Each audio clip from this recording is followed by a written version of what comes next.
new information, although it's being newly exposed. But people been talking about it in birth spaces for years.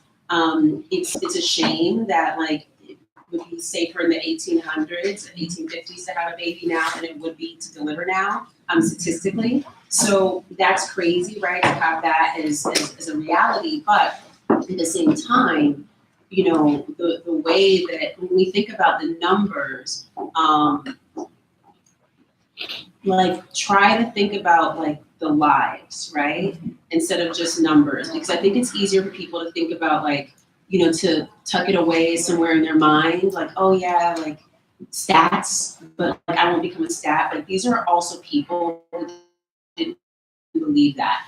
And I think the main thing that we can do to ready ourselves is to have the best information to make sure that no matter what your economic status is, that you have support and that you understand a couple of basic things when you're going into these settings. One is consent, right? And so a lot of people confuse cooperation with consent, right? So if I like decide to like give you my arm so that you can draw blood, that isn't just because I do this doesn't mean I'm consenting. I'm cooperating, but I'm not necessarily consenting. If I spread my legs open for a cervical exam because I feel coerced to do so, right, doesn't mean I'm consenting necessarily. Just because, you know, you explained to me that, you know, you'd like to run Pitocin, or I should have an epidural because I'm, you know, not progressing and I'm in so much pain, or just because you're like, well, it'd be safer to have a C-section now. I have to consent to these things, and there's 4 pieces to consent that are really critical. Number 1 is what is the nature of the procedure, right? Understanding what the nature of the procedure is. And a medical professional has to explain that to you in full detail. Not with an attitude, not with sucking their teeth, and well, it's just like not because I said so, which goes well in like a Black household. You can say because I said so, and it's like, okay, well, Mama said so, so maybe ask no more questions. But when you're in a medical setting, somebody can't just say to you because that's what the doctor said. That's not an answer, right? So number 1, what is the nature of the procedure? Number 2, what are the risks, right, to doing this? Number 3, what are the benefits to doing this? And number 4, what happens if we do nothing, or what's an alternative, right? Those are the 4 pieces. That has to be explained to you before anybody is allowed to do anything to you. This is your right. And to understand what's often called the Patient's Bill of Rights, which you can widely access online, which also explains your rights in any setting that you're in as a birthing patient, as well as your responsibilities in any setting patient or client. Does that make sense? Say yes? Yes. So you have to make sure that when you're entering these settings that you're really one that's fully prepared, because then there's a level of respect that you receive when you know certain things that they weren't prepared for you to know. And that means the other people are like, oh, I gotta like, right? You're perceived as difficult, right? A lot of things, there's a lot of words they may use, but guess what? You're not gonna, like, that's not happening what you said because I know that I can do these other things. Or my doula and I have decided this, right? So it's really critically important to have those pieces, right? Understanding consent, understanding patient bill of rights, and then having a great advocate, right? So sometimes something comes up and you need a couple minutes to think about it. So, you know, ask for that time and then discuss with your care provider, whether it's doula, whether that's your mother, whether that's family, get a second opinion. You know, you can always do that. But I think we always feel like we have to rush because there's this perception that the doctor is, you know, it's like we don't want to hurt their feelings, but it's at the expense of our own health. And a lot of the choices that are made and what we've seen in terms of a lot of the statistical outcomes that are like, whether it's mortality or morbidity, it's so sad what's happened because there was neglect or the doctor was not even seeing this person as a human being, just like another person that they, you know, treated. In some cases, you know, they work on time.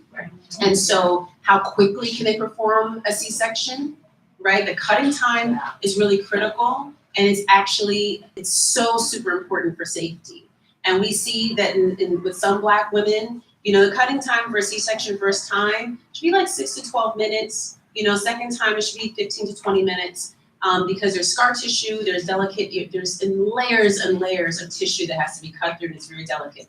And sometimes these doctors are in such a rush and like high-fiving each other. I've heard horrible stories of how quickly they can do something that they compromise other organs and vital tissues, right? And some of the stuff doesn't get seen until after the fact and could be remedied if they were actually taking care of patients. So for a patient to not be able to leave the hospital is a fault of the hospital. We don't have policy in place to hold doctors accountable.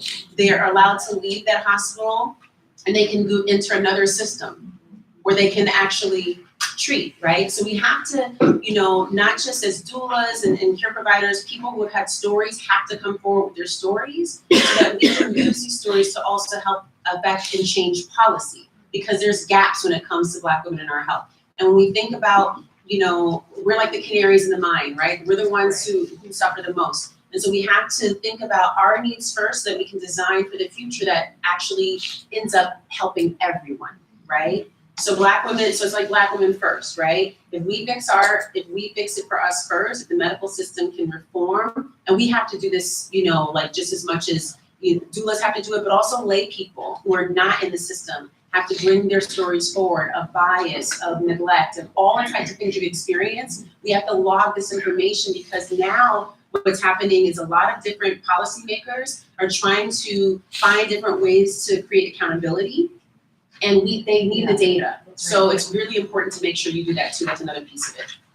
I want to go back to what you were saying about the importance of having an advocate with you. Yes. I found this to be critical in my own experience.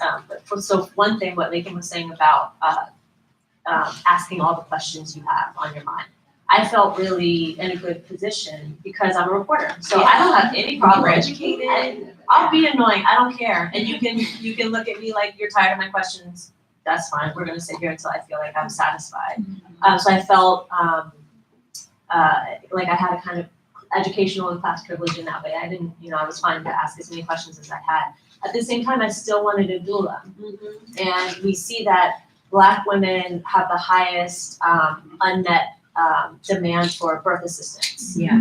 And so we're the most in need. We're the most in need. We want it, and yet we can't get it like we want it. So I want to talk. I would love to just hear your thoughts on like why that is. But then even more importantly, this idea. I really wanted a Black doula. Right. I could find a white doula. Yeah. But it felt really important to me. I wanted Black birth assistance in general, and I write about this in the book. I wanted. Can you talk? I'm sorry, but can you, before I do that, can you talk about this piece? Like when there's a whole chapter on birth, and I found it so profound because in this chapter you kind of lay out like you see that like you're educated, you knew everything, you went into this appointment feeling like confident, but then there was something chipping away at you.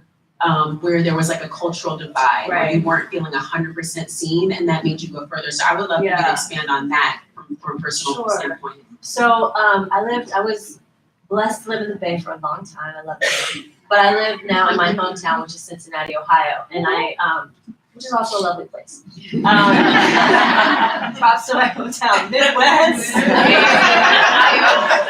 Dayton, I got my Dayton people over here. So I actually, I chose a hospital in Dayton because it was a place where it's like one of these situations where it's like a birthing center within a hospital, and the room that you're in looks like kind of like a bedroom. So I thought that's where I would have the best experience based on given my options. All the midwives were white, the OBs that were there were white, all the nurses were white, the receptionists were white. There were no people of color in the practice, and I ended up there after trying to find, I was like in the process of learning about the culture of birthing in Ohio. So I had lived here where like there are so many midwives and doulas, you have so many options, and that's just not what my situation was in Cincinnati. So I was going through this dual process of like trying to understand the culture and what was available to me, but then also trying to find culturally competent care, which just like doubled the difficulty of it. And so, but what I learned through, I just wanted, ideally I would have wanted a Black midwife, couldn't find that. Well, is there a Black OB who can deliver my child? No. Okay, well, can I find a Black doula who can just be with me and advocate for me? And I couldn't find that either. And so, And how are you, like, just for the people, how are you finding this information? yeah, so this really matters because I was like, so I'm from there, but I had lived away for a long time, so I wasn't really plugged into the networks because you learn about these things through word of mouth, right?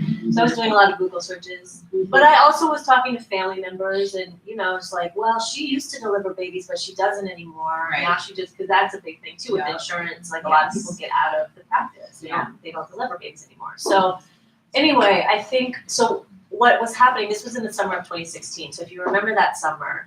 That was the summer that Alton Sterling was killed by police in Baton Rouge.